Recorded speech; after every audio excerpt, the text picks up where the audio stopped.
So this session is the Ask Swami session. We haven't had that for some time, and a lot of questions have accumulated. We will respond to some of them. Now here is an announcement. This is for not only all those who are here, but also the wider audience over the internet. That the questions which are asked in this session, the Ask Swami session, they are public. First of all, they do not come to me directly. They are reviewed by a team of our volunteers. Then they are asked in public here in front of everybody, and then broadcast over the internet. I think sometimes it is live. Is this live today? Today it's not live. Sometimes it's live, and in any case it is recorded and broadcast over the internet. So the point is that personal questions, since this is a public forum, personal questions would not be appropriate. Many people, it is understandable. There's so much sorrow and suffering. People would like to ask questions about that. So if you can put it in an impersonal way, that would be appropriate. Yes. So just remember before you write in with your questions to Ask Swami that it's a very public forum. The way it will go is, first Dan will ask questions from the internet audience, and then the live audience here, you get to ask questions. Just raise your hands and I'll ask you to come forward here. There's a microphone and a chair for you to sit on, and please tell us your name and then ask your question. So it'll go in by turn. The virtual audience, and then your turn, and then again the virtual audience. Yes. Thank you, Swami. Thank you. The first questions we have are on Maya. We've had quite a few, and we've picked out a couple. The first one is from Ritika. If everything is Maya, then what about evolution? If the real world is unreal, just a projection of Maya in our mind and consciousness, then how come we all experience the same world?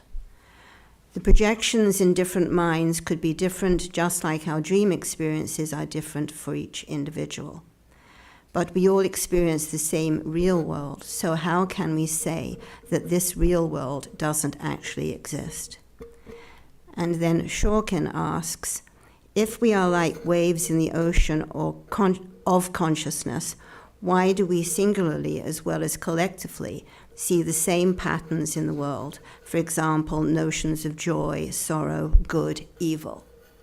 If Jivan Muktas have realized Brahman, which is infinite, how can they interact with the finite, and for what purpose? A wave does not know its true nature. For it to know that it is infinite, it should have an identity distinct from the infinite, else there is nothing to know and by no one.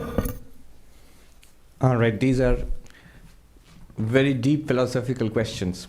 Questions about Maya. Brahman is a simple fellow. The Absolute is a pretty simple guy, But Maya is difficult.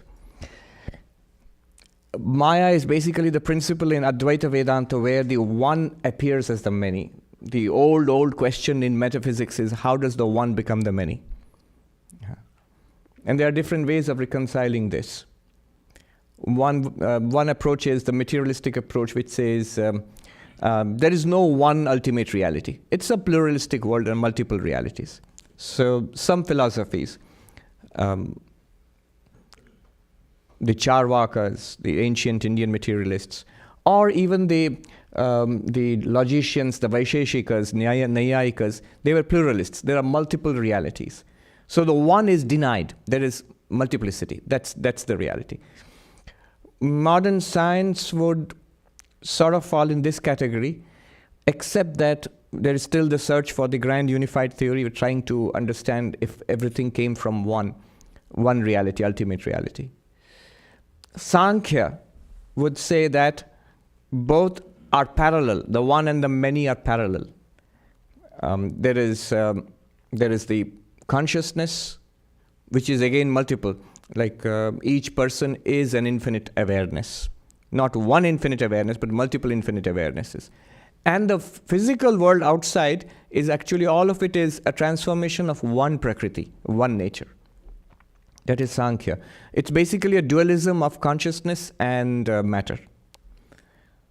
Then Vishishtadvaita, qualified monism, would say the one and the many are parts of the one. There is one reality and the many are parts of it. So just as I am one, but here is one body, and the hands and the legs and the head and the tummy, they are all parts of one body. Similarly, one Brahman, one absolute, and the material universe, and also sentient beings like us, we are parts of that absolute. That's another way of dealing with the problem of the one and the many. What does Advaita Vedanta say? Non-dual Vedanta. It says the many is an appearance in the one. There is only one reality, and it is experienced as many. Why would the one be experienced as many? That's where Maya comes in. Maya is the principle which does not make the one into the many, but makes the one appear as the many. It's like if you look at the ocean, you have 10,000 waves in the Atlantic Ocean. From the point of view of waves, you have 10,000 entities, thousands and thousands of entities. But if you change your perspective and look at it as water, it's one body of water. So, one pure being in which all of this appears and is experienced and disappears. So, you can see the connection of this with the meditation which we just did. So, Maya. Then what is Maya? And that's a very difficult question in Advaita Vedanta, much more difficult than Brahman. I'm reminded of somebody who asked, a disciple who asked Swami Vivekananda. Swami Vivekananda was particularly pleased with the disciple and said, "You ask me anything?" And he said, "Please explain to me what is Maya." And Swami Vivekananda said, "Ask something else." And the disciple said, it's recorded, the disciple said, "If getting a teacher like you, I do not understand what Maya is, then I'll never understand it in my life. So that's the answer I want." And then the disciple records that Swami Vivekananda started speaking to him, and it was a tremendous experience. The disciple says that the room literally started spinning around him, and that's the experience he got. And the external world seemed to disappear, and his own body and Swami Vivekananda's body, from his own experience, it seemed to disappear, where in this great mass of luminosity, there was only the voice of Vivekananda speaking. And then this disciple, he burst out saying, "Oh, Swami, this is the only reality. And everything else is an appearance. It's all Maya, it's an appearance. Even you and your, even this work, the Ramakrishna mission, the order which you are starting, all this work that you're starting, it's all Maya, it's an appearance." And here, you're speaking in Bengali. So in Bengali, in Indian languages, when you address somebody else, there are different, it represents the term that you use, the pronoun you use, it represents different levels of intimacy. So with a revered elder, you would say apni. With somebody who is very close to you or a child, you would say tumi. Now, he's a disciple, and Swami Vivekananda is his guru, so he should say apni to Swami Vivekananda. That's what he always did. But he suddenly thought, why am I calling Swami Vivekananda tumi, which is used for somebody very close to you, intimate to you, or to a little child? The moment he thought that, the world snapped back into place. And he could see Swami Vivekananda sitting there and smiling at him and saying, "Yes, that is true. What you just said, it's true. If you can realize that, be one with Brahman and be done with it. If you cannot, then come and help in this work." I'm not trying to avoid the question. The questions are about Maya. There was a question on evolution, and two questions which were similar across the two persons who asked, why, if all this is a projection, why are we all seeing the same reality? That was the second question. The third question was, the Jivan Mukta, the enlightened person, must have a separate identity to realize the oneness. If there's only one reality, who realizes what? So these are the questions. These are related to Maya. The first, let me take the second question first. Why do we share a common reality if it's a projection?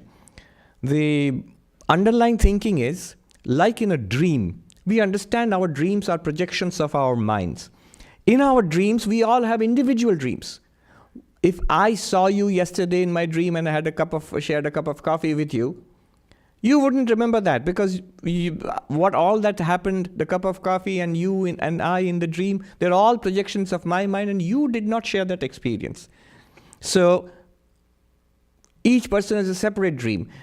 If this world is indeed somehow dreamlike, because the dream example is used so much, if this world is indeed somehow dreamlike, how is it that we are all sharing this experience? Not only that, later on if you meet each other, you would all agree, yes, we were there for the class on Sunday at Vedanta Society. So we had a shared reality.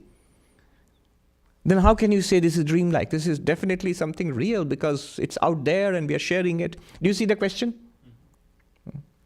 The answer is, it's very simple. If you look at the dream example itself, in the dream, you are there, other people are there, and you are experiencing a common shared reality. Is that not so? This one itself, right now, it could be that we are dreaming, that you are dreaming, not us. We are all part of your dream. You could snap up, sit up, and oh my God, it's already 12 o'clock and I missed the talk at the Vedanta Society. I was napping. It could be.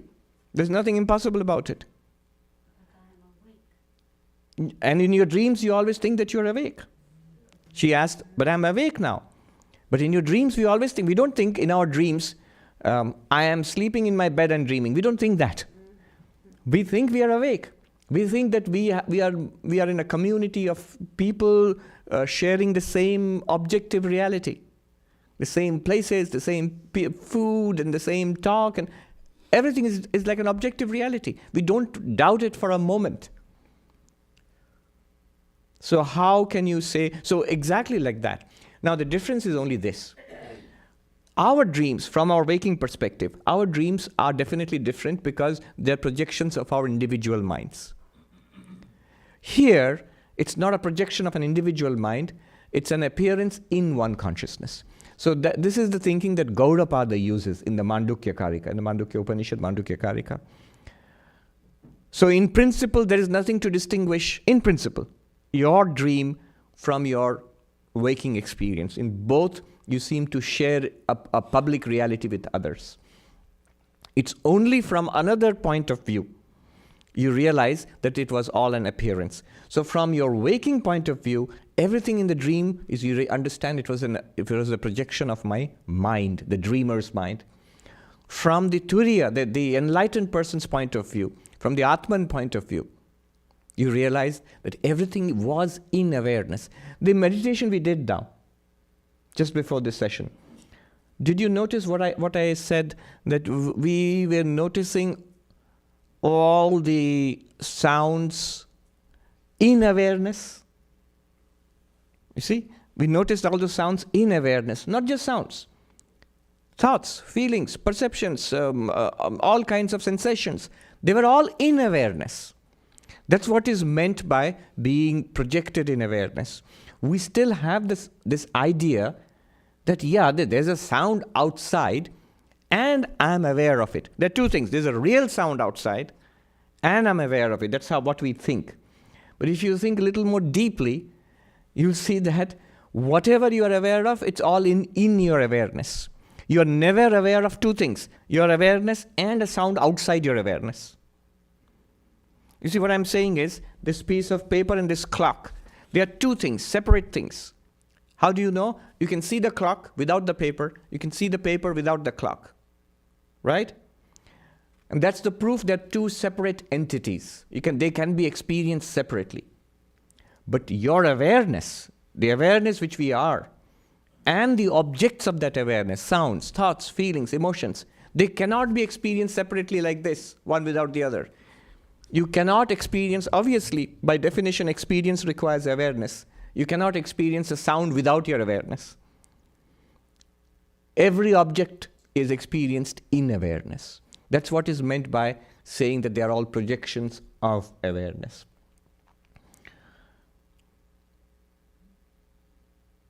Let me just complete this. Evolution, the question of evolution, the reason why the questioner has asked this, I think, is that how could this tremendous diversity, which can be explained by evolution, how could you say it's a projection? The reason the person is asking that is, somehow it's in our minds that this universe, physical universe, is a projection of our limited mind. But that's not what Vedanta says. It's not what Vedanta says. It's a projection in Brahman, in the absolute.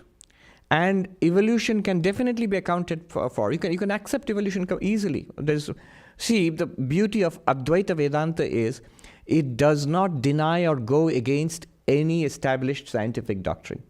One should not. It easily accommodates that. What does evolution explain? It explains the multiplicity of living forms. How did all these plants and animals come about, this diversity?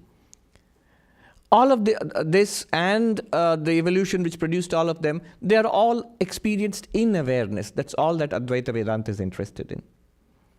They're experienced in awareness. They all share being, isness. That isness is Sat, pure being. That awareness is Chit. And that's what Advaita is interested in. Before we became aware of Darwinian evolution, what held sway was a kind of creationism. That the theistic religions of the world said that God created all of these things. Fine. But all of these things, they share being, including God. That's all that Advaita is interested in. God and His creation, blessed both are, they all share in existence. That being, that in fact, even in Christian mysticism, it is called the ground of God, the ground of being. That's what Advaita is talking about. And I mentioned this earlier. The first scholar to write an English Sanskrit dictionary, Monier Williams, he writes that these ancient Hindus were Darwinians 1,000 years before Darwin. Not that there was a full-blown theory of evolution. There wasn't. We're not making such claims. But you can see the seed of that, the prototype of that. For example, even the Dasha Avatar, the 10 incarnations, you see the bodies the incarnations are supposed to have inhabited. From fish to a tortoise to an animal body, a boar, to a half animal, half human body, to a human body, and so on. I think, and the enlightened person, the question about the enlightened person must have an individuality to experience oneness. No. You see, the individuality can be a part of the appearance. And the oneness is the reality behind the appearance. To experience something, to know something, you must have definitely a body-mind. But that body-mind refers back to that background existence consciousness. The wave, that's a good example. The wave can continue to exist as a wave, but understand that itself and all waves and the entire ocean is one mass of water. You can have both. You can have an underlying unity and an appearance of diversity. You can have an appearance of individuality and the reality that there is an absolute behind that individuality. Both are possible, and that is what is happening right now. See, our problem is this. We take the individuality, it's as if the wave thinks of itself as wave only as a wave. And it sees other waves around it. It does not see the underlying unity of water. That we are all one substance, one reality. It does not see that. So it sees itself as cut off from all others. Its infinitude is lost. As Vivekananda said, this universe is the wreckage of the infinite on the shores of space, time, and causation. The universe is a wreckage of the infinite on this. Only Advaita Vedanta says that it's not wrecked. It only appears fragmented. The underlying unity is preserved. Brahman is still there. It's not that it was an absolute, now it is broken up into all these pieces, all of us, and one day after the universe ends or something like that, we will all be one, or after enlightenment we'll all become one. No. The oneness of water is preserved, Even if there are thousands of waves on the surface of the ocean, it's still one body of water. It is water and water only. What else is there in the ocean except water? Only water. Similarly, what else is here except existence, consciousness, bliss, Brahman? Only being. And this appearance goes on within this existence, consciousness, bliss. So we'll leave it at that. There was a hand who wanted to ask. You have to come here, though. They're recording it.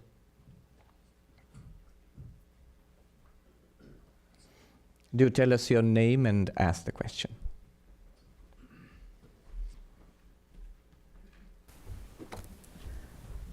Hi, Stephanie Brössel. With the meditation, we first let impressions come, sounds and other bodily experiences, and then you led us to an awareness of the awareness within. Yes. So that is an experience too, and isn't that also an object? And how is that step or that experience different from experiencing other objects? Right. And what is the next step? How do I get basically from apne to tumi? All right, Stephanie. You said yes. Is the awareness, the primal awareness, the Chit, Chaitanya, is it an object? Actually not. To the extent that you see it as an object, it is not the ultimate awareness. The one which is seeing it as an object is the awareness. And we must not try to objectify that awareness. We have this tremendous desire, this tremendous urge to objectify. Yeah. Nothing wrong with it. That's what enables the Absolute to experience itself as the universe. Oh, good, I came up with that. It's a very profound sounding sentence. But it's true. It is this ability to objectify itself that enables Brahman to experience itself as this universe. And so we also, being Brahman in depth, we are that reality. We have this tremendous desire to objectify. So if it is a thing which you can see, smell, hear, taste, touch, it's real. Little more subtle. If it is something that you can think, remember. Now you see, subtle, inside.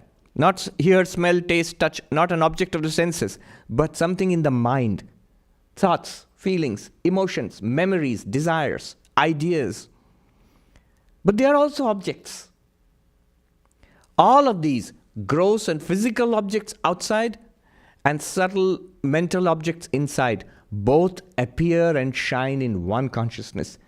The moment I say this, the immediate tendency is to objectify. Let me see. Yes, I get it. There is that consciousness. No, it is not.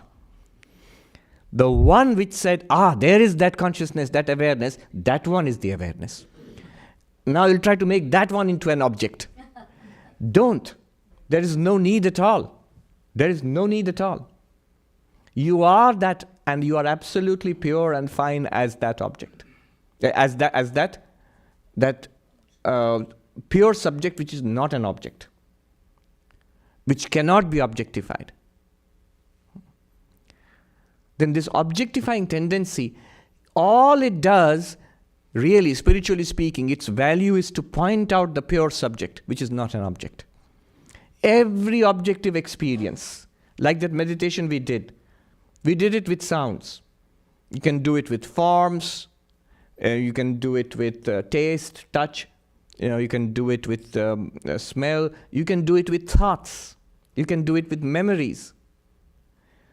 The thing is, what happens is, when an object comes, a sound comes, we become involved with it and we start thinking about it. The stairs are creaking, somebody's going upstairs. We're thinking about it now.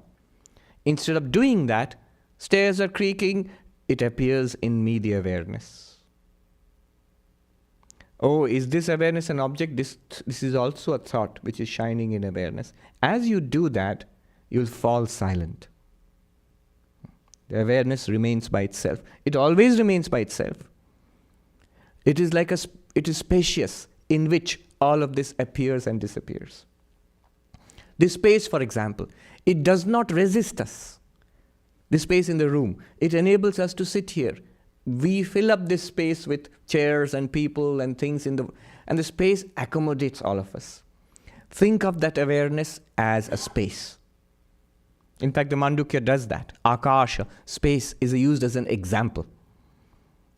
Your awareness, the awareness which we are, is like a space in which all of this appears. Now, you might think that all these chairs and people and things, they are different from the space. They come and fill up the space. But in that space of consciousness, there's a term for that, beautiful term. Chidakasha, the space of consciousness.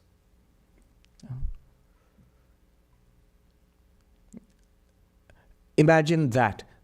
In that, all of these things, they don't come and fill it up. They all arise from it, exist in it, and disappear. How do they arise from it, exist in it, and disappear?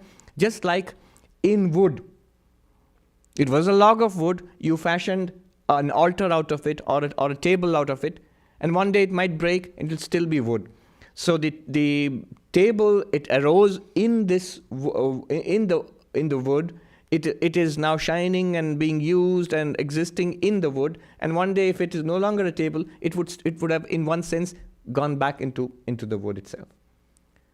In that way, all the objects that we see, they arise in awareness. They are experienced in awareness. By the awareness. The awareness first experiences the object called mind. What is the object called mind? Thoughts, memories, ideas, desires, good and bad. It is directly experienced by consciousness. And then through the mind, it experiences a body and sensory system. And through the mind and body and sensory system, it experiences, that awareness experiences an external world. See, that awareness now becomes or appears to be a person. Stephanie. It is that one awareness. The two they're not actually two. It's not that I am a living being, an individual being, this body-mind complex, and there is a higher, separate, supreme self.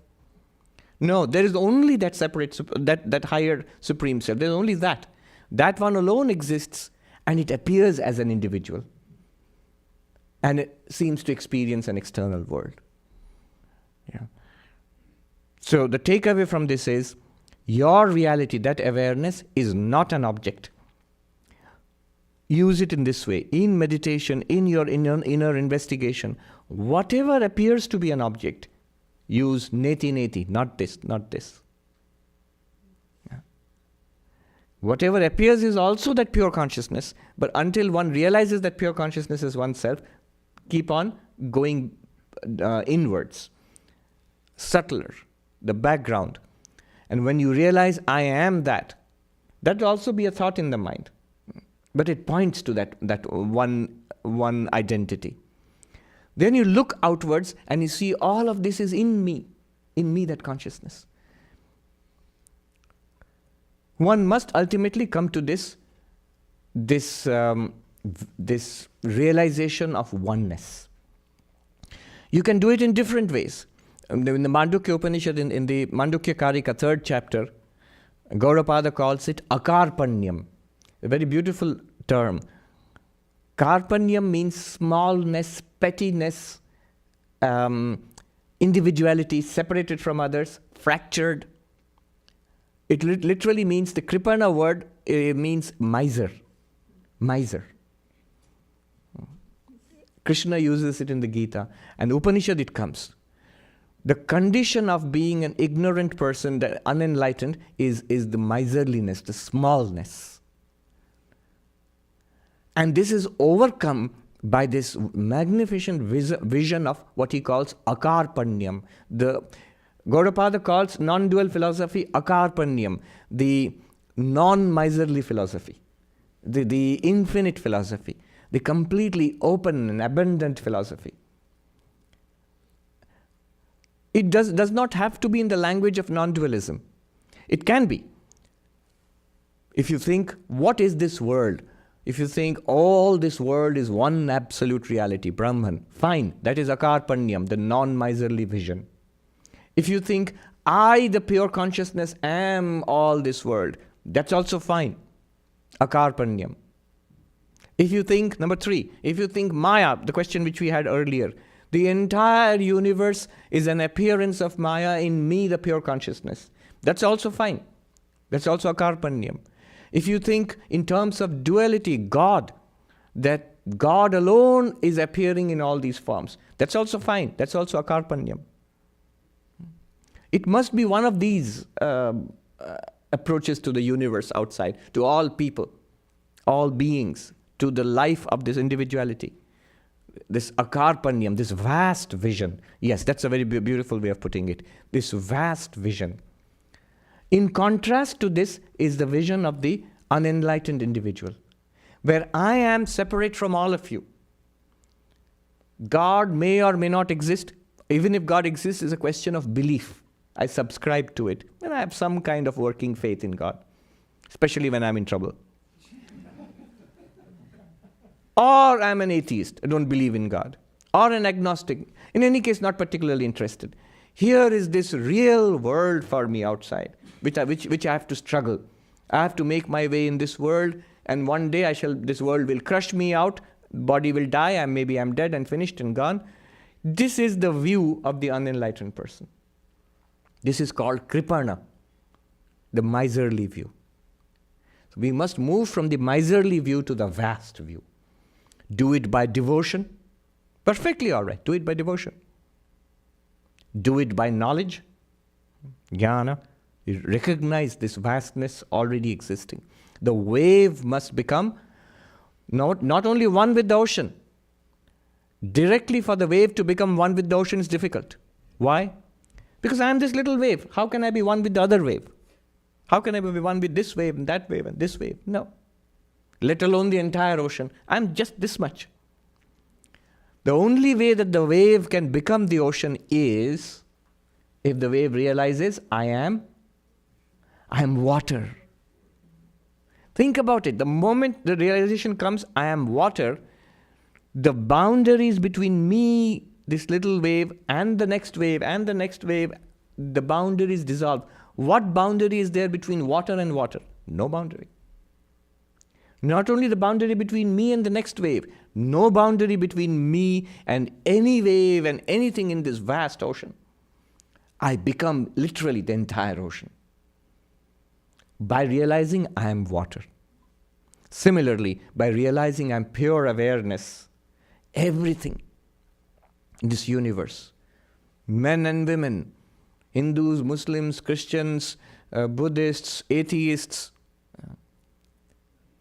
living beings, non-living so-called matter, this entire physical universe, past, present and future, they all become appearances in me, nothing other than me. This is Akarpanyam, the vast vision. Thank you, Stephanie. That's a very good question. Hold on. Now we have a question from the the virtual audience. Please come. Then I'll come to you.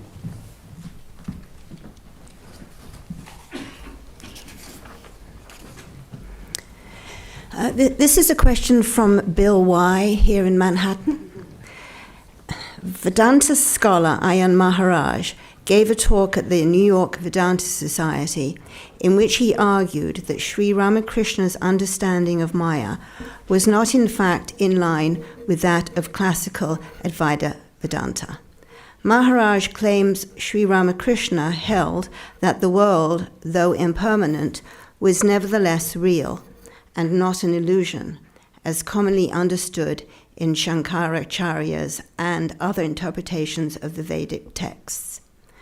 Doesn't this necessarily involve some kind of dualism? You yourself have often maintained that the world is an illusion appearing in consciousness, in substance nothing more than a dream. What are your thoughts on Ayan Maharaj's argument, or on any of his Vijnana yoga ideas, stemming, as I gather, from Kashmir Shaivism? Very difficult question. And it's a work in progress. You must understand, I fully support and back what Ayan Maharaj is doing. Not because I think Shankara's Advaita is wrong, quite the contrary. You see, it is not against Shankara's Advaita, what Ayan Maharaj has said, but it's an extension, building upon Shankara's Advaita. The way Sri Ramakrishna talks about Vijnana Vedanta, what Ayan Maharaj calls Vijnana Vedanta, is not possible without Shankara's Advaita. You can't have it based on a strictly dualistic framework. Because remember, Sri Ramakrishna also accepts fully Shankara's Advaitic position, but goes beyond that. I am not in a position to argue that out rigorously. By the way, there was an aside about Kashmiri Shaivism. Ayan Maharaj's approach is not entirely based on Kashmiri Shaivism. The only thing is, Kashmiri Shaivism is such a comprehensive philosophy that one great philosopher, Arindam Chakravarti, told me that if you want to really understand and appreciate the gospel of Sri Ramakrishna, you should study Kashmiri Shaivism more than Shankara's Advaita Vedanta. But remember this. Once, when Swami Vivekananda went to the Advaita ashram in Mayavati, in the Himalayas, which he had established specially for the practice of non-dualism, he writes in a letter, I have set up these two places. One is Belur on the Ganges, where all rituals and worship will be followed in a very dualistic manner. It will be followed there. And this place in the Himalayas, for the practice of pure Advaita. Now, when Vivekananda visited the Advaita ashram up in the Himalayas, he found a picture, this picture of Sri Ramakrishna kept there, and the worship had started, and Swami Vivekananda said, what, the old man has entered this place too? Remove that picture. So one of the monks was hurt, his feelings were hurt because he was worshipping it.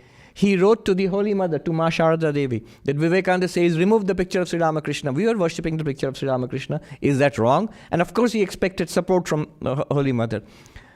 To his shock, she wrote back saying, remember, your Guru was Advaita, non-dual. And I can say with great certainty, you are all non-dualists, Advaitin, Advaitavadi, the word she. It was very interesting, the word she used. She didn't say Sri Ramakrishna was a non-dualist. He said your Guru, Sri Ramakrishna, was non-dual, meaning that he was the non-dual Brahman, an incarnation.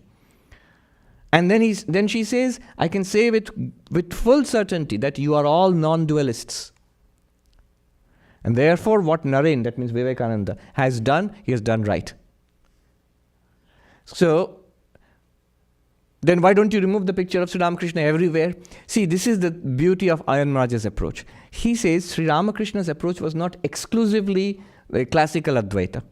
It accepted everything of classical Advaita, but also building on that, you can have dualistic worship with a non-dualistic background. Can't a wave, we are using the wave example, can't a wave who has realized that I am the entire ocean, I am water, the entire ocean, can't it still make friends with other waves? Of course it can. It will be much more friendly now because it knows I am that. Yeah. As even when you realize I am the Brahman, I am the one reality of this entire universe, you still will have experienced yourself as a body-mind.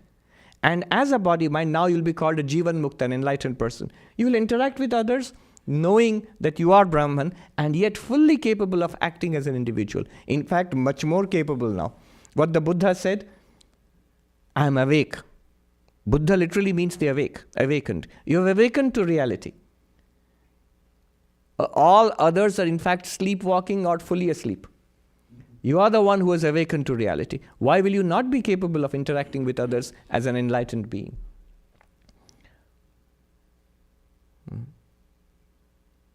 So, Vijnana Vedanta, Sri Ramakrishna gives many, many examples.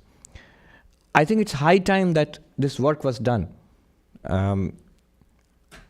Rigorous philosophical interpretation and system building based on Sri Ramakrishna's teachings. Sri Ramakrishna gives many examples. He says a person goes and enters into a house and goes through the door and climbs up the stairs, leaving the ground floor and the first floor and all behind, and goes to the rooftop. And then realizes the bricks and the mortar and the cement, the rooftop is made of the stairs and the ground floor and everything that he left behind, all of them are made of the same substance, of the same reality. In the same way, when you do the neti-neti, not this, not this, not the external world, not the physical body, not the mind, beyond that one non-objective, pure subject consciousness, that's only stage 1 of Advaita. It's still not Advaita. Stage 2 is when you look back upon what you left. You left the mind and the body and the external world behind. When you look back upon that, you realize they are all nothing other than this pure consciousness with names and forms. They are all of this. All of this is that pure consciousness, that being consciousness place. That is Vijnana. Now you function in the world knowing that you are Brahman and everybody else is too. Sri Ramakrishna also says that this understanding can provide a basis for your bhakti. It can provide a basis for your karma, for your meditation. You have a body. Why will you not work? Of course you can work. If somebody said, after realizing I am Brahman, what will I do? Well, you are walking, talking, eating, drinking happily. So why can't you go out and do karma yoga and serve the world, or hold a 9-to-5 job, and you can do anything you want. Somebody asks, can I worship God after all? Am I not worshipping myself? See, this is trying to mix up 2 levels. In Advaita Vedanta, you talk about the higher truth, paramarthika, the absolute truth, and the empirical or the vyavaharika, transactional reality. So realizing that I am Brahman, and now that Brahman appears as this individual being and this vast world, and God, the creator of this world, Ishvara, Jiva, Jagat, this triangle, then what is the role of this individual being? To worship God? Why not? If you can eat and drink and do everything else in the world, what harm has God done to you that you will not worship God? Always in these cases, look at the lives of the enlightened people. Did Shankara not worship? Of course he did. Some of the most beautiful hymns to Krishna, to Ganga, to Shiva, they're all written by Shankaracharya. Is there a contradiction between Shankara the Jnani and Shankara the Bhakta? Absolutely not.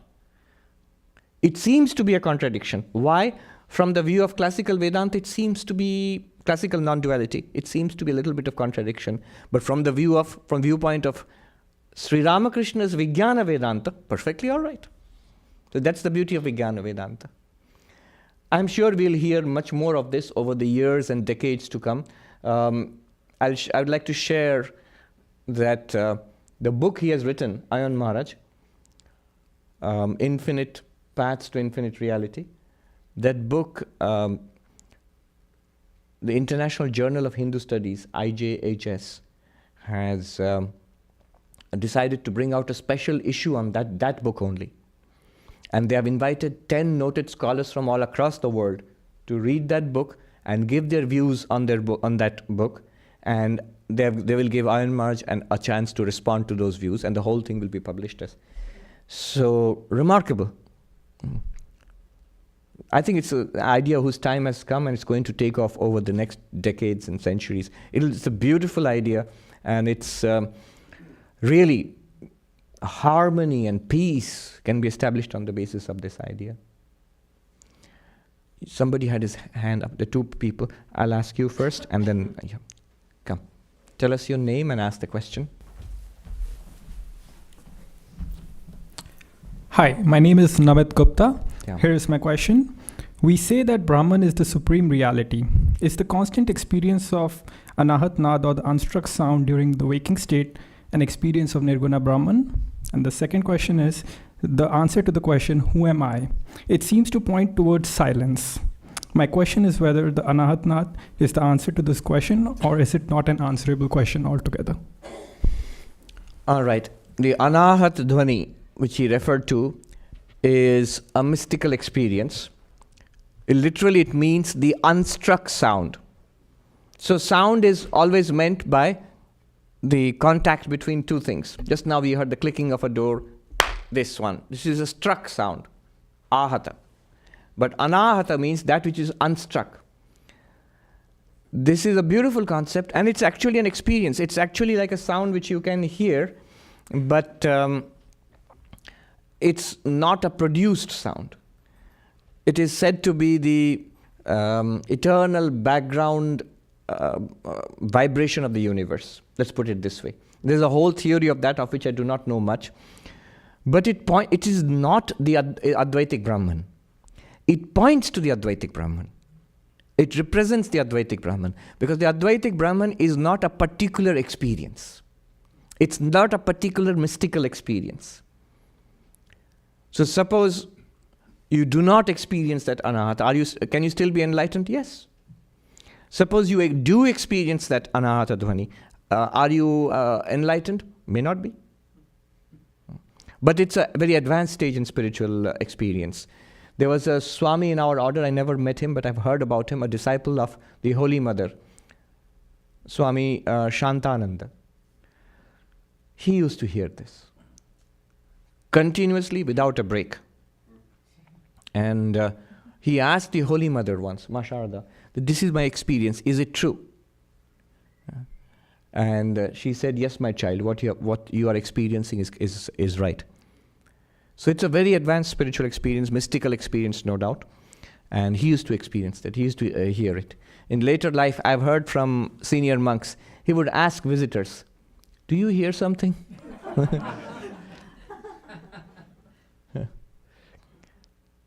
Yeah.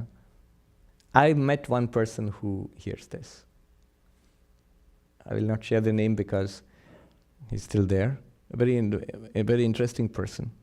He's a multi-millionaire. He is very young and he is a very well-known motivational speaker and very deeply interested in, okay, even if you know him, don't tell the name.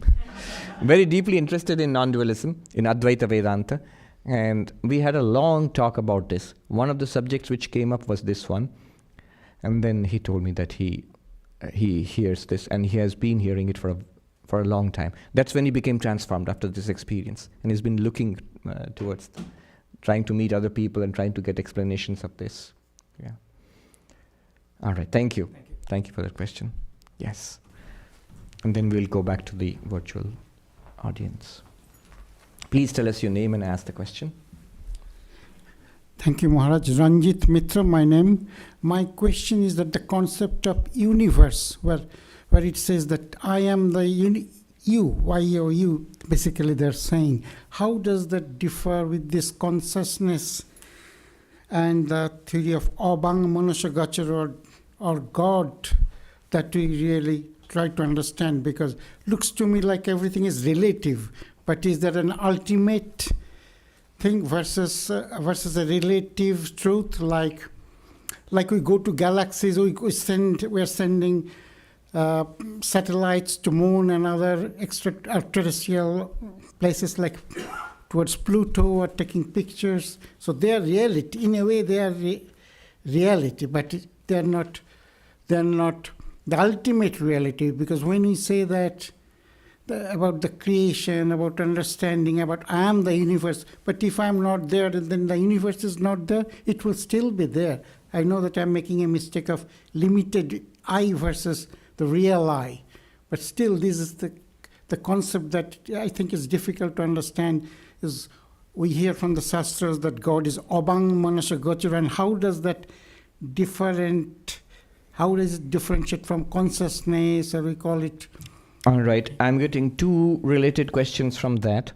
One is, how is this universe related to the Absolute? What's the relationship of this universe which we experience to this Absolute we are talking about, Brahman? One. Second question I'm sensing there is this universe real? It seems to be real, and yet you seem to be saying that it's not real. How is this universe related to that? Are they separate? The Absolute Brahman, are they separate? And this universe?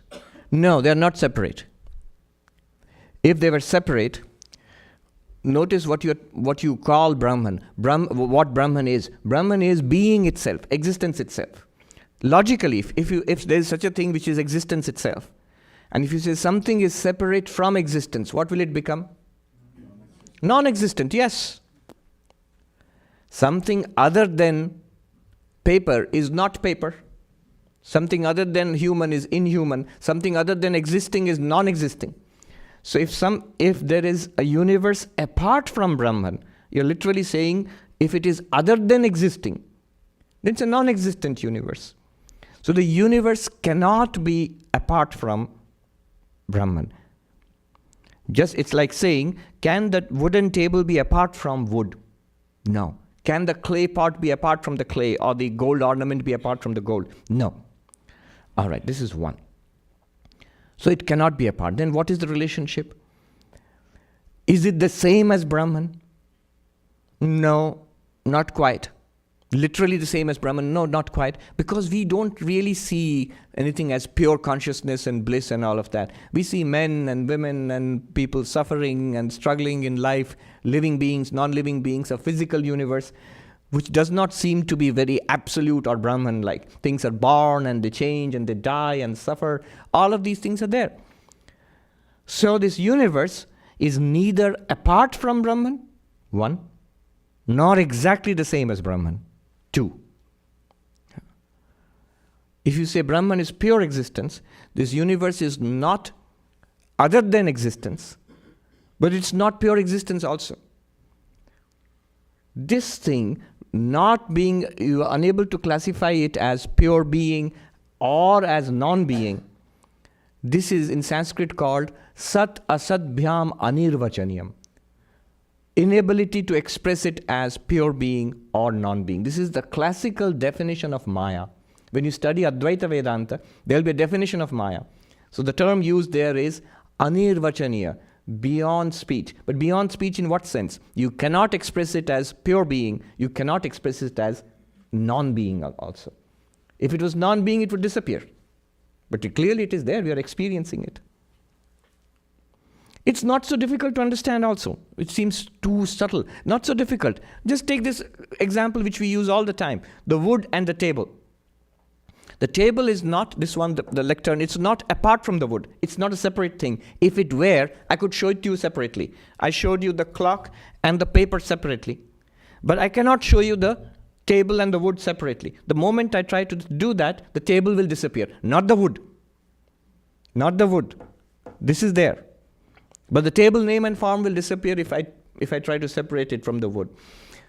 And yet, if I say it's not separate from the wood, but is it the wood itself? No, because there was a time when it was a tree. It was not a table. There was a time when it was a log of wood. It was not a table. And there will be a time when it will be kindling or wood splinters. It won't be a table. It continues to be wood throughout, but not a table anymore. So this table is neither other than the wood itself, nor exactly the same as wood itself. It is sad asadbhyam anirvachaniyam, or wood, not wood anirvachaniyam.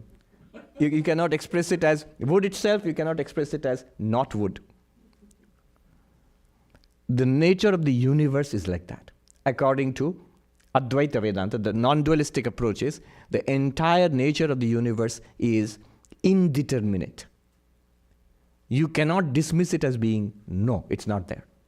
You cannot say it is the absolute reality. No. It is not, obviously not an absolute reality. Things are impermanent, things are subject to change, people are subject to suffering, there is evil. All of this is experienced in the world.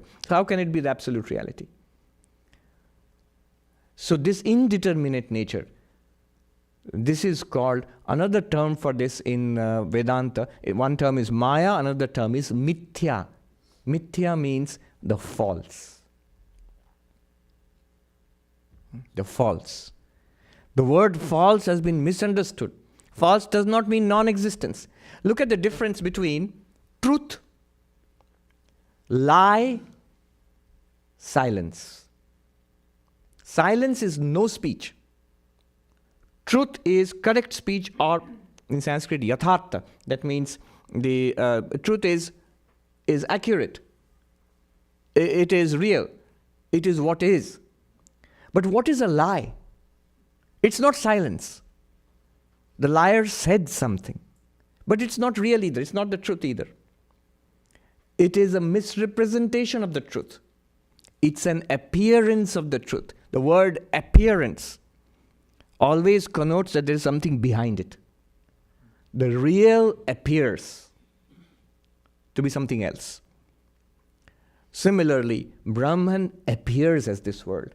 So that is why in Vedanta, this world, the universe, is called Maya, is called Mithya, is called an appearance. Now those who do not like this, I don't want to call this world an appearance or a false thing. Then Vivekananda used another term, higher truth and lower truth. This world is the lower truth of which Brahman is the higher truth. They are not two separate things, no more than the wood is separate from the table. The table is the appearance of which wood is the substance, the reality. The universe is the appearance of which Brahman is the substance, the reality. Yeah. Is Brahma synonymous with Abang Manasya Gochara? Is it consciousness or is it? You asked a question, is Brahman synonymous with Avang Manasa Gocharam? The Sanskrit term means beyond speech and mind. I will not go there, there will be a whole talk in itself. But notice, I'll give you one little pointer to think about. We just said Maya is beyond speech. In what sense? You cannot express it as being pure being or as non-being, as existing as pure existence or as non-existence. You can't categorize it. Therefore, you are unable to express what it is. It is indeterminate. Now you are saying Brahman is beyond speech also. The absolute reality is also beyond speech, ineffable. But they are not beyond speech in the same way. This is very important. Maya and Brahman are not beyond speech in the same way. Maya is beyond speech because you cannot categorize it as pure being or as non-being. Sat asadbhyam anirvachanyam. That's why Maya, the English word would be indeterminate.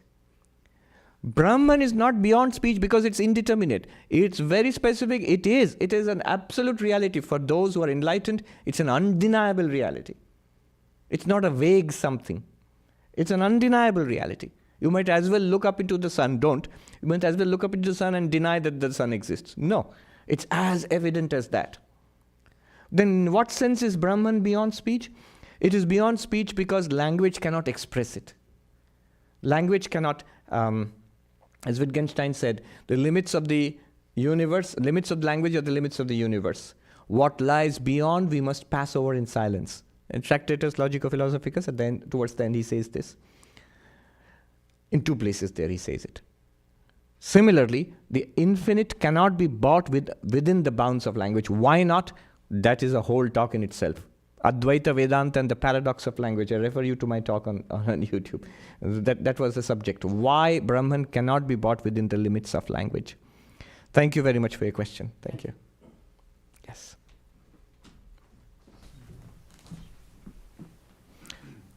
Let's see hands, those who want to ask. Okay, there are two people here. We'll ask you and then come here. Yes. This question is from Pradeep in India. How can my mind always be tagged to this pure consciousness in all my work and actions?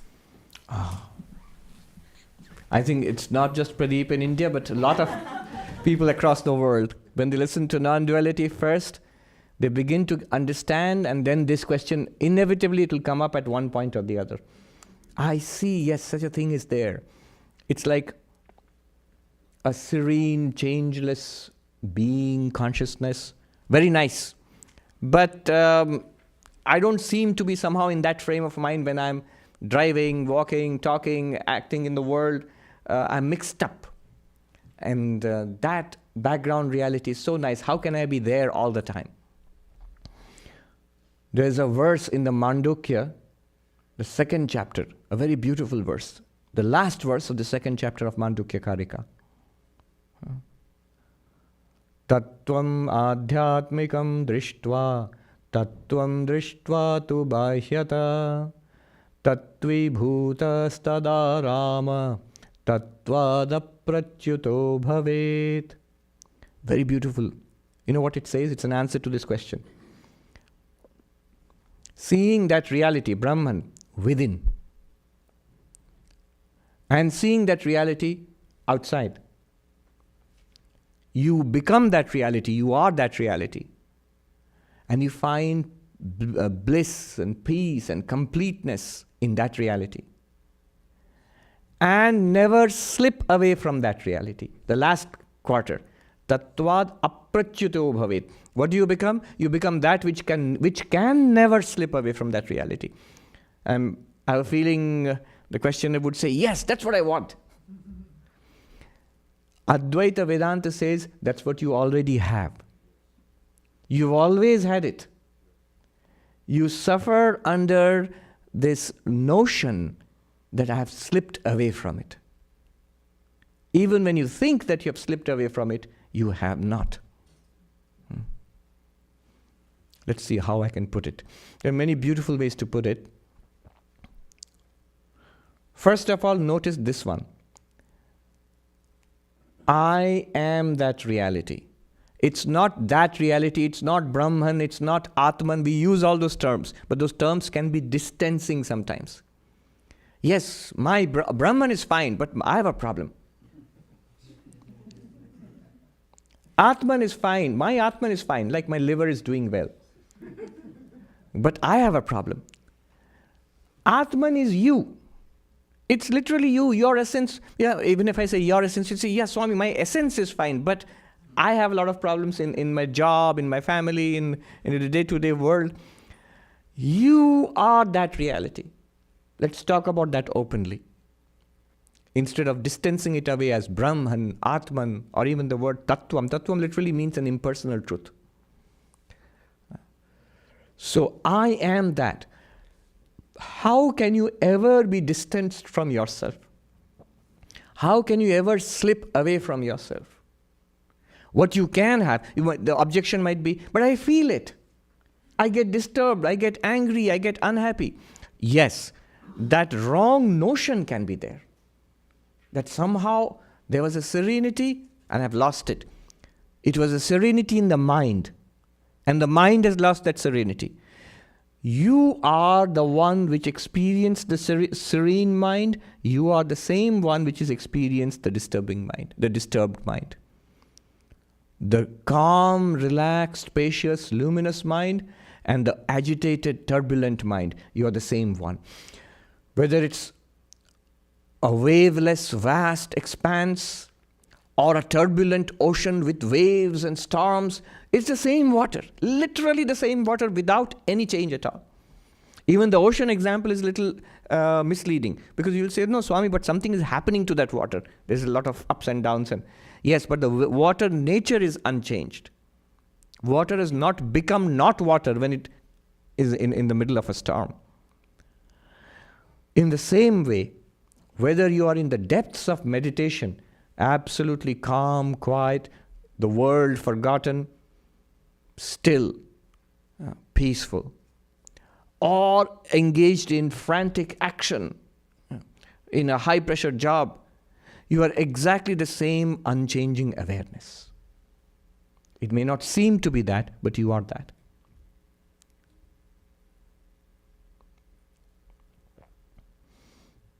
Let me see how I can put it. The space example. So Mandukya uses a space example.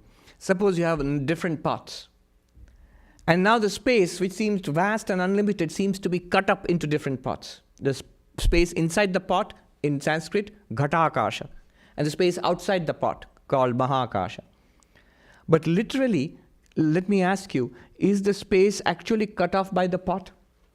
The space which was here in Manhattan a few hundred years ago. Now we have so many densely packed buildings. Has the space been cut off? It's amazing. Yeah, it looks like that. Let me ask you an even simpler question. If you have a glass of water, half full, half empty. There's water and there is, it's filled with air, but let's forget the air part of it. There's space there, which there's no water in and there's space in where there's water also, but anyway, just empty space. Let's forget the air for the moment. Now when I move the glass from here to there, will the water inside move or not with the glass? All of you don't seem to be sure. This part you should be sure of, because the next part is more confusing. Yes, the water does move, otherwise it would make a very wet mess here. If I moved the glass and the water would splash down here. Swami, you forgot to take the water along with the glass. No, that doesn't happen. When you move the glass, the water moves with it. Now let me ask you, does the space move with it? When the glass is moving like this, the space circumscribed by the glass, that space inside, is it moving along with the glass? Is the space moving along with the glass? No.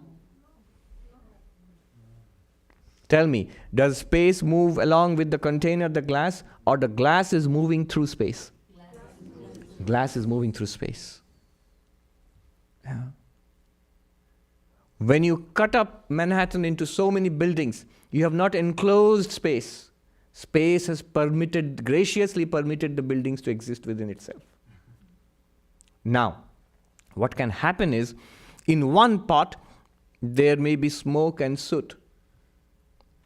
Maybe you lit a fire or something. In one pot, there may be holy Ganga water.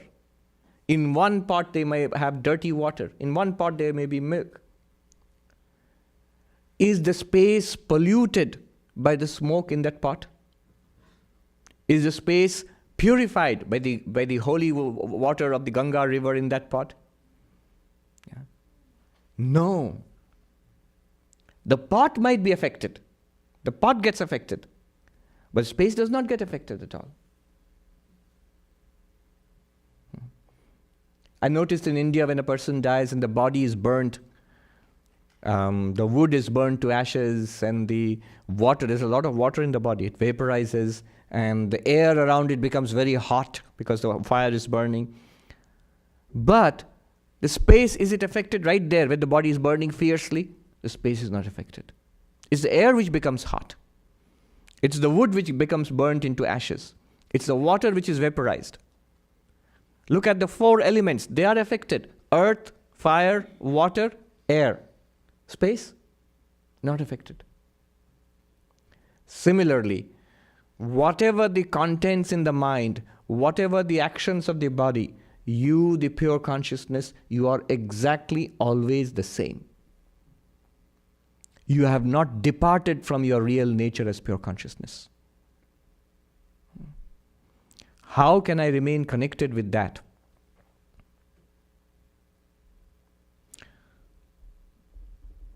What he is asking, I know, because it's something that we also ask. I remember, I told you earlier, once I was sitting with a monk in Haridwar, and one young monk was discussing non-dualism very earnestly with the teacher, with the Swami, old Swami. And finally he said excitedly exactly this question, but Swami, we must at least hold on to that idea that I am Brahman. Aham Brahmasmi, yah chinta to karni chahiye. This much I must hold on to. And the Swami said, this is exactly what you must not hold on to. Because somehow I think I am Sarvapriyananda. It's like saying I must hold on to it. I must keep saying in the background, I am Sarvapriyananda, I am Sarvapriyananda. Otherwise I might forget. Who am I? Swami, you always ask, who am I? No, I never forget that. The difference between an actor who is acting as Hamlet or somebody in the open air, Shakespeare there in Central Park in summer, that actor must always remember that I am Hamlet. Must keep in mind consciously. But suppose the actor's name is Mr. Scott. Does he have to keep remembering, I'm Scott, I'm Scott, I'm Scott? I must keep it in mind, otherwise I'll become Hamlet. No. Doesn't have to remember. In fact, to be a good actor must not even think about it. Must try to be Hamlet with all intensity. Similarly, the reality which we are, you don't have to keep thinking about it, otherwise I might forget. That happens at the beginning. Because once we get an intuition of what is possible, what we really are, We want to be centered in that. And that's why this question comes, give me some technique so that I noticed what you're talking about. It's remarkable. And let me always remain like that. What Advaita says is, you always are like that. All right, one more point and then we'll go on. Very important here. It is what actually a non-dualist teacher would say to this question. The difference between memory and experience. In Sanskrit, smriti and anubhava. The two are not the same, they do not go together. When you remember something, you are not experiencing it. When you are experiencing something, you are not remembering it, or you need not remember it. All right? Now I'm showing you a clock. Look at the clock. Will you say, I'm seeing a clock or I'm remembering a clock? Seeing. All right. Now close your eyes and visualize the clock. Will you say, I'm seeing the clock or I'm remembering the clock? Remembering. Okay, you can open your eyes. This is the difference between anubhava, experience, and smriti. Advaita is experience. It's not a memory. It's not something I experienced earlier and then I'm trying to remember it now. The question is, how can I always remember I'm Brahman? No, don't remember you're Brahman, because you're always Brahman.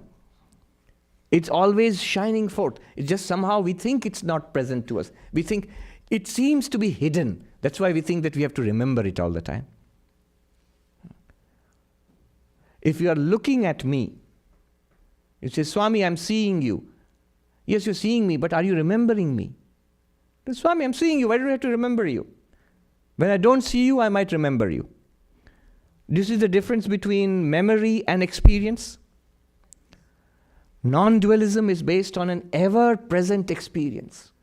It's blazing forth all the time. In fact, it's the only thing that's blazing forth all the time. And we have to recognize it. We don't recognize it. You might ask, all right, so how do I recognize it all the time?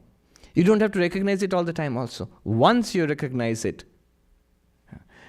it's done. Only thing is, you're right. There might be a period in our spiritual practice when you need to dwell on it intensively for some period of time. But remember, that's also practice. That's not enlightenment. It's remembering an ever-present object. If you're trying to remember the clock when I'm showing it to you, you're doing something odd indeed.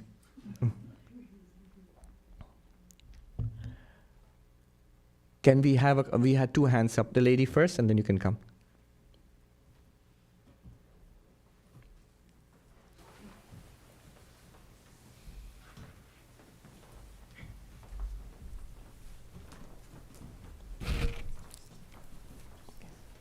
Notice it. Recognize it, notice it.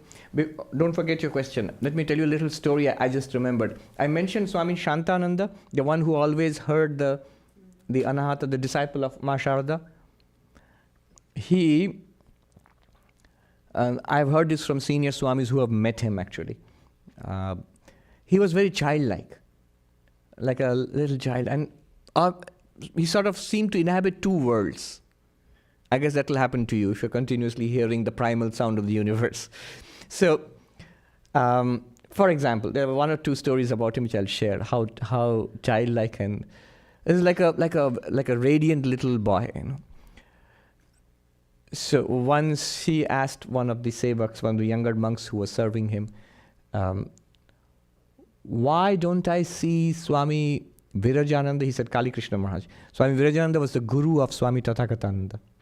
He was the president of the order. He said, why don't I see him? I haven't seen him for quite some time.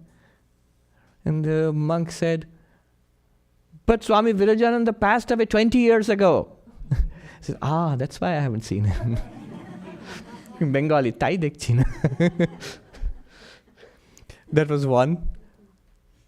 Another time, many people would come to meet him. But it would depend whom he would talk to. It's interesting. Maybe he would talk to a little kid. And maybe a very important person comes to meet him, he wouldn't even talk.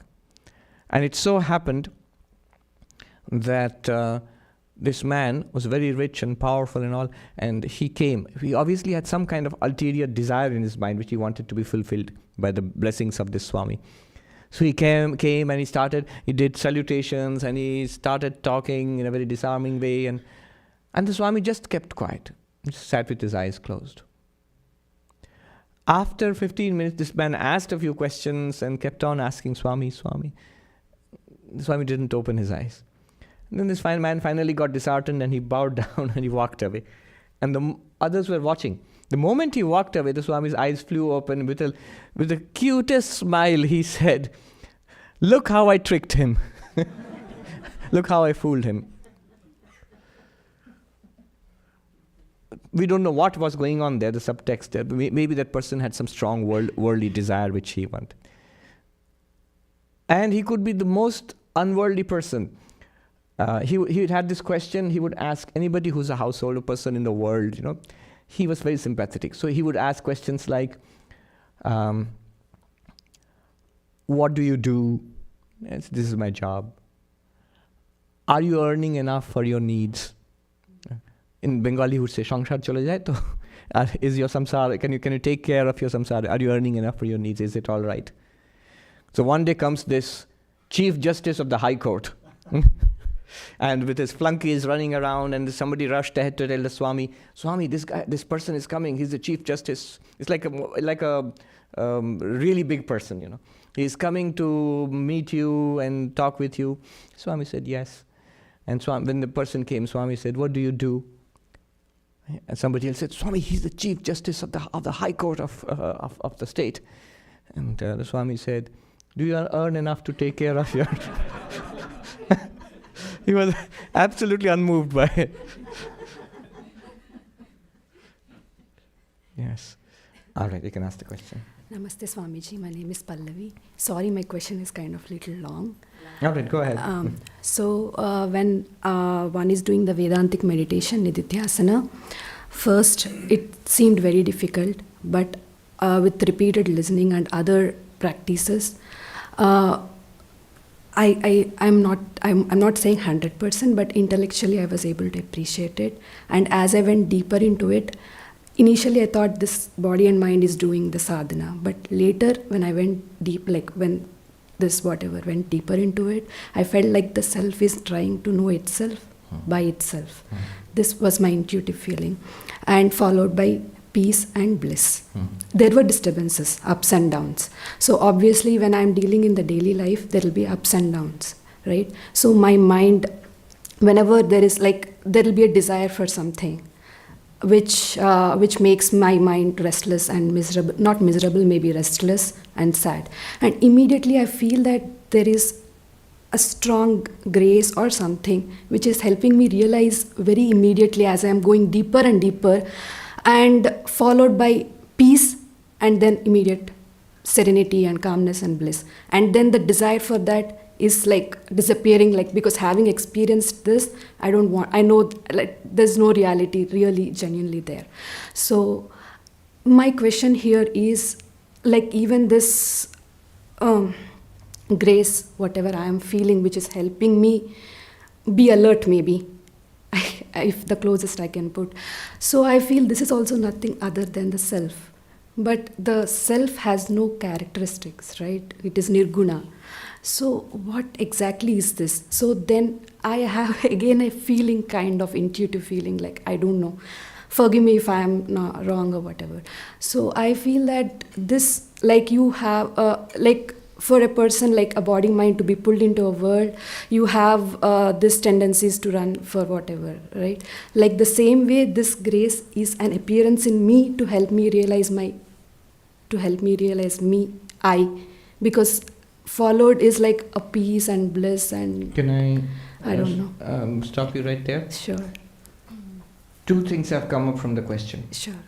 As you said, when you first thought that you're doing sadhana, spiritual practice, it's a body mind doing this for spiritual practice, but you realize it's actually the self realizing itself through itself. Yes. Correct. Yes. The way we talk here can give rise to the wrong notion that there are two selves.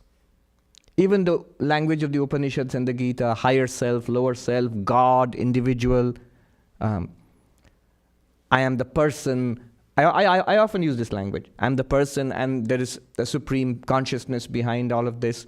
So as if that's like a halo behind my head, which I have to realize, and I'm this person. No, there is only one self. There's only one self. That pure being awareness is the only reality there is. It seems to get entangled with thoughts, with sensations, with the personality, and seems to be a limited self. What seems to be a limited self? That pure, unlimited self alone seems to be this limited self. So there are not two selves here. There is only that self. Both are correct when you say it is beyond thought, beyond sight, beyond activities. Correct? But it is also true to say that that consciousness alone is the one which is seeing, hearing, smelling, tasting, talking. You can realize it if you think about it as I. I am that pure awareness. Correct. As pure awareness, I neither talk or hear or smell or taste or touch. I'm beyond all activities, all thoughts. But I, who is sitting, who is talking, who is walking? I. Who is that I? That same pure consciousness, but with the addition of the body-mind complex. It's not that the body-mind complex is a separate self and Atma, the pure consciousness, is a separate self. No, it is the Atman alone. So you are always that, remember that. The second thing I'll say is that when you mention disturbances come, when disturbances come, do you know the disturbances, that it is a disturbance? Yes. Who knows? You know. Yes. That one which knows the disturbance, is it disturbed? No. Well, because you have been practicing so much, you will say that, oh no, it's not disturbed. Many people might feel that, no, I get disturbed. I was not disturbed, now I am disturbed. Again, I'll be peaceful.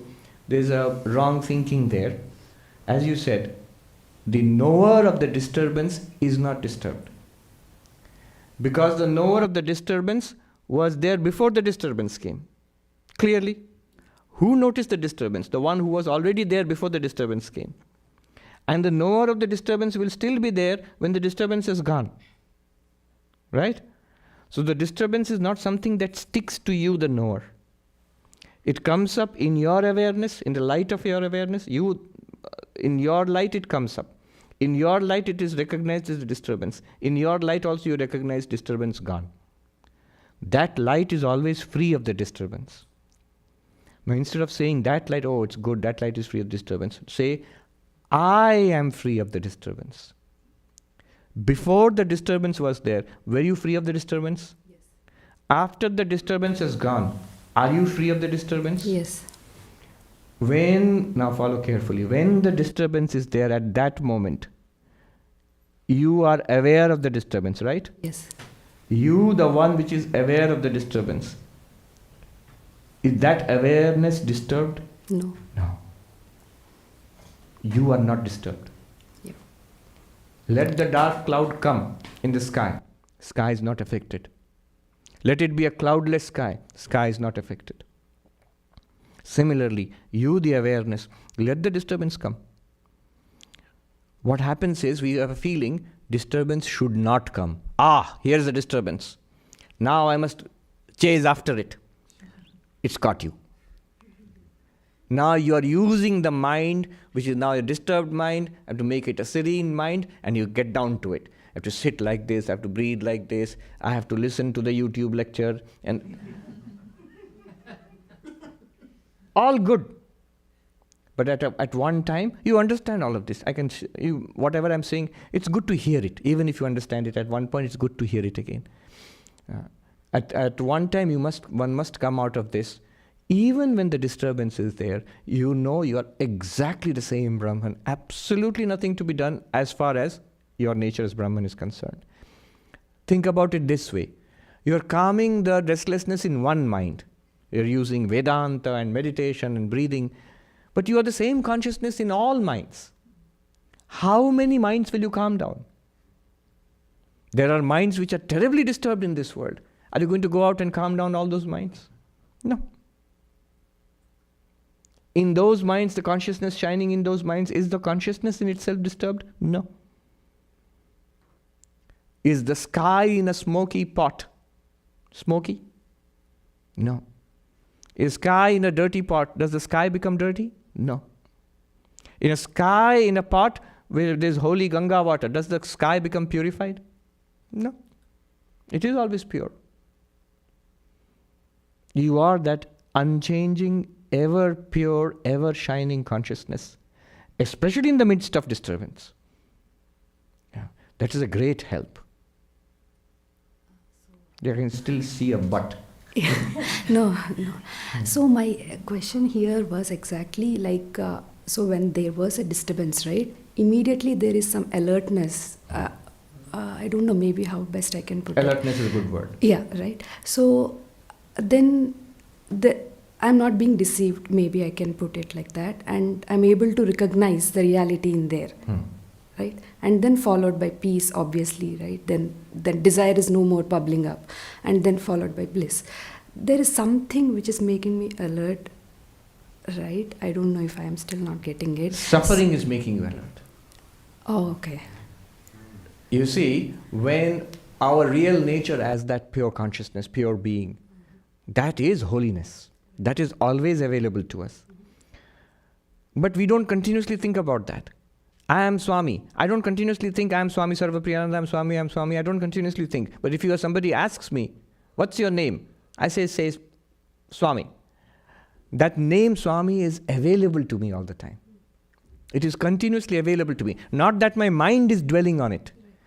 Your nature, Atman, pure consciousness, pure being, is always available to you because it's always there, eternally there.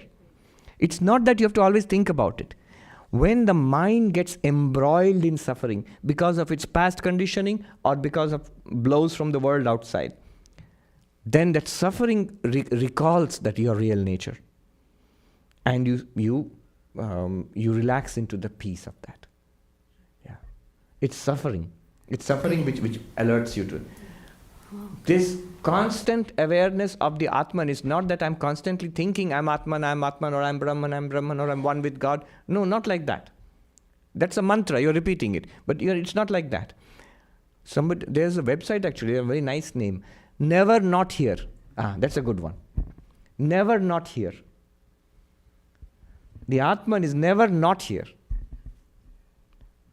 There'll never be a time when the Atman is not available to you. It is there. Whenever you need it, it's available. Somebody asked the Holy Mother in a slightly different context that, are you the Divine Mother? And she finally had to say yes. And then somebody asked, are you always aware of your divine nature? She said, no, my child. And that way, how could I go about doing all the work that I do? Then she says, fine, that's very, very interesting. Whenever I want, it's there. Yes. One Swami told me in a very simple, very cute example. He said, it's like your favorite pillow. Whenever you want to relax, it's there. You can put your head back on it and relax. Yeah. Thank you so much. Thank you. Maybe you can take one more question. Yes, the gentleman here. And let me know when the food is ready.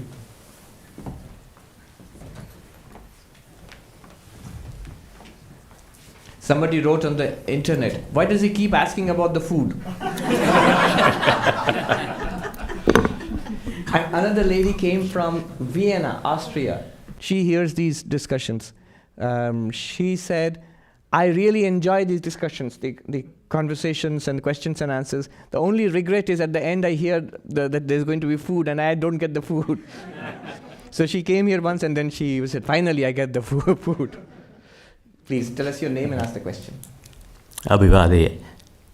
Bharatvarshe, Bharatakande, Angirasa, Sainya Gargeya, Subraya Yarpatranam, Govindaramaputranam, Subhasha Sharmanam Aham. Right. That was in Sanskrit. He said his name was Subhash Sharma. And that also gives the name of his lineage and the place he's coming from, so all of that. All right. Please ask Okay. your question, but Yeah. ask the question in English. Yeah. In entire world. I cannot go much further in Sanskrit than that. So my question is, and it might be, your answer may be what you just spoke about, but my question is not the awareness of the Brahman the same as the belief in that God? Are they not the same thing? Awareness of Brahman or consciousness aren't the two, the that and the thou, don't they basically share the same issue of faith? It's not faith. It's rather noticing an ever-present reality. For example, right here, you can see all of this, the altar, and I'm sitting here, and the microphone is in front of you. That microphone in front of you, do you believe in the microphone or do you experience it? Do you see it? You experience it. You'll say the question itself is wrong, Swami. When I'm experiencing something, there's no question of belief or not belief. It's a direct experience. Brahman is a direct experience. One of the most beautiful definitions, these are not definitions exactly, they are pointers towards Brahman. If you understand the definition and then see where it points towards. One of the most beautiful such pointers is, what is Brahman? Anubhava Swarupa Atma. The real, the essence of experience. Which experience? Any experience. What is the essence of experience?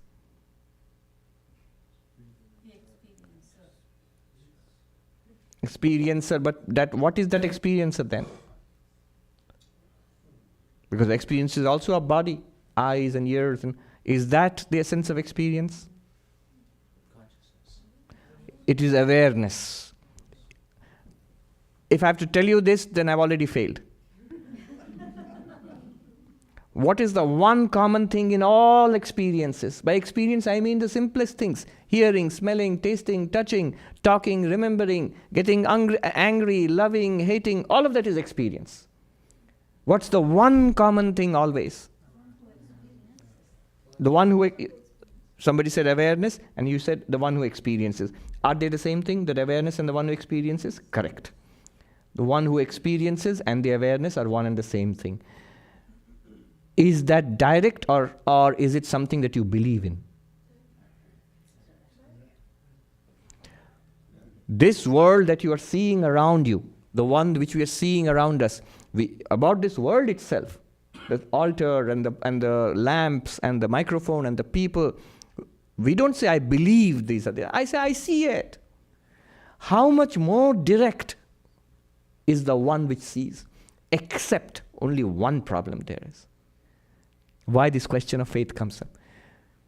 Because the seer is not an object. We are so used to objectifying that to believe in something, we must make it an object. To be convinced that it exists, we must see it. The word it means an object. We must see it, we must hear it, smell it, taste it, touch it, or even think it, or even understand it. It's like saying, the photograph is the proof of the photographer. But the photographer is not in the photograph, unless it's a selfie. But the photographer in those old portraits, the painter or the photographer is not in the photograph.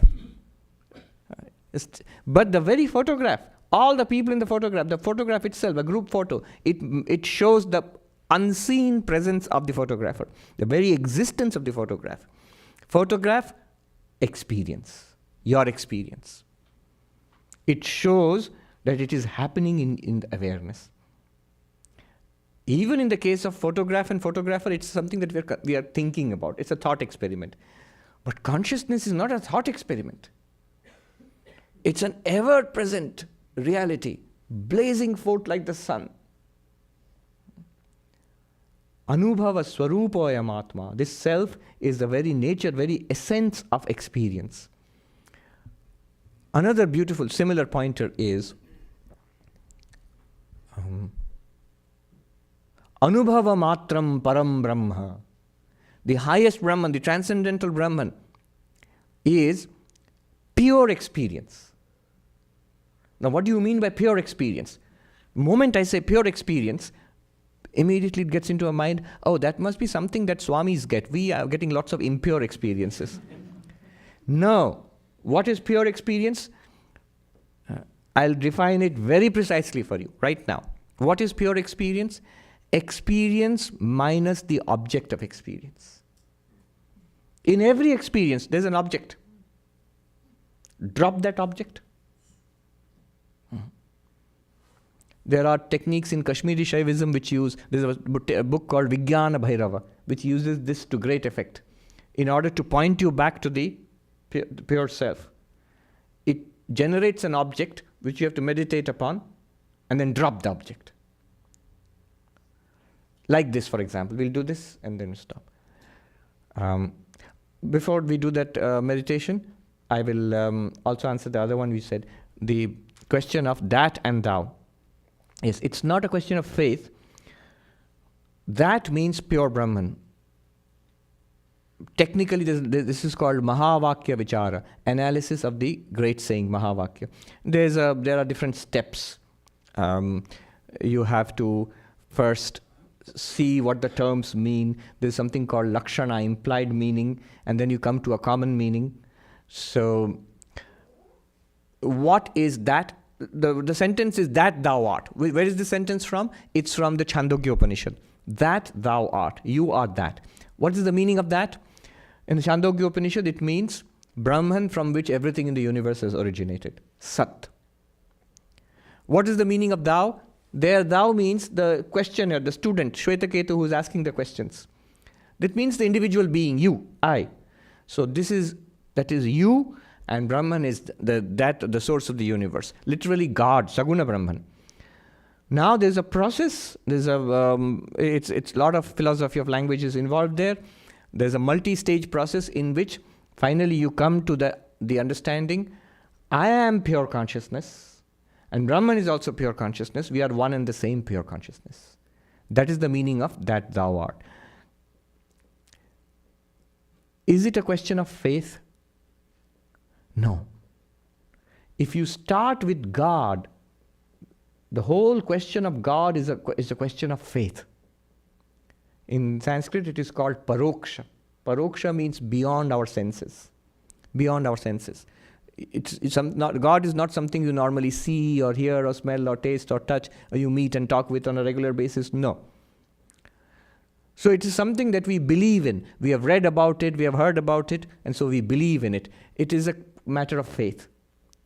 Your own existence, is it a matter of faith? I exist. Other people are in this room. How do you know? Let me look at the picture. Yes, that person was there. You were in that room, yes. How do you know? Will you say, let me look at the picture, was I there? No. You remember being there. You remember being here. You were here directly. Your own existence is not a matter of faith. It's a direct experience. Now put these two together.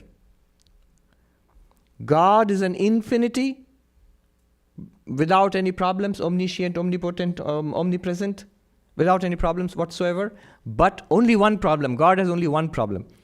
What is that? God is based on faith. God may not exist. Do you see where I'm going with this? The idea of God, does God have a problem? Nothing except one. Or let's put it this way, God has no problem provided God exists. In every religion which believes in God, there is always the desperate attempt to prove the existence of God. In fact, later this month, there's going to be a discussion in East Side in Manhattan. A group of philosophers will meet, and the subject of discussion is, does God exist? So 2 proofs for the existence of God will be discussed, and 1 proof against the existence of God will be discussed. So it's always there. In Hinduism, in dualistic Hinduism, the Nyaya philosophers, they developed 9 or 10 proofs of the existence of God. Well known. There are texts which have more than 20 different proofs of the existence of God. none of which would be overwhelming. I mean, none of which will impress you much if you actually look into it.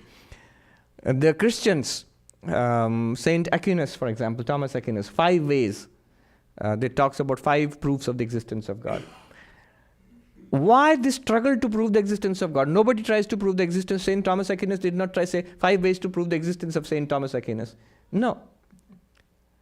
Why? Because my existence is directly evident. I don't have to prove it. I don't have to struggle to believe it. God's existence is based on faith. God has an advantage. God has no problems. Disadvantage based on faith. I have an advantage. I am obviously present. It's not a question of faith. I'm directly evident. But I have a disadvantage. I have many problems. You see where I'm going with this? There are 2 terms in this equation, that thou art. The thou, the individual, you, me. We, beyond any reasonable doubt, we exist. But our existence is a limited existence surrounded by a lot of problems, suffering. And that is God, an infinite existence without any problems, but doubtful. Doubtful infinite existence, certain limited existence. Bring them together. What the Mahavakya does is, when you bring them together, you get a certain infinite existence. The doubt regarding the existence of God is removed, and the infinitude of the self is the finitude of the self is removed. I'll repeat again. The beauty of the Mahavakya, that thou art, what it does is, when you put these 2 together, it will show you the undoubted existence, not a faith. God is faith. Your existence is not faith. So this very existence, not dependent on faith, directly revealed existence, it will use God's infinitude to show you that this directly evident existence is infinite beyond any problems. That is the whole approach of Advaita Vedanta. That's why it's so stunning. A problem-free, infinite, indubitable, certain existence. If we get it. It's there for us. That's the beauty of it. That's why in Advaita Vedanta, there's no problem regarding God's existence. Somebody asked a Swami in Rishikesh, give me an irrefutable proof of the existence of God. Ishwar ke astitva mein akatya praman dijiye. Give me an irrefutable proof of the existence of God. And the answer was, your existence. Aapka astitva.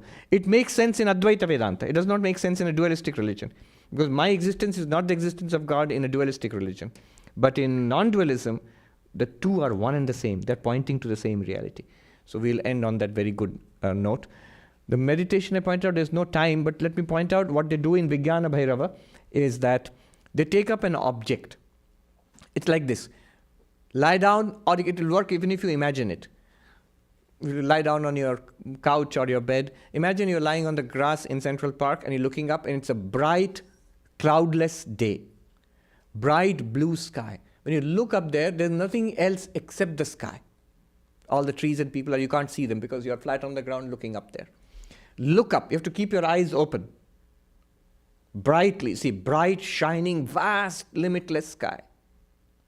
Be absorbed in that until it seems you're falling into that vast blueness. And then in one instant, close your eyes, dismiss the sky. Move it out of your... Just let it, drop it, dismiss it. What will happen is you'll be left behind with awareness only. That sky, it serves to blank your mind from all objects except that sky. It's an object, but it's a limitless physical object. Then when you finally, in one instant, drop that limitless object, only the subject is left behind. It should become evident. Even if it doesn't, try again and try again. That's one way they do it. Food. Om Shanti Shanti Shanti Hari Om Tat Sat Shri Ramakrishna Arpanamastu.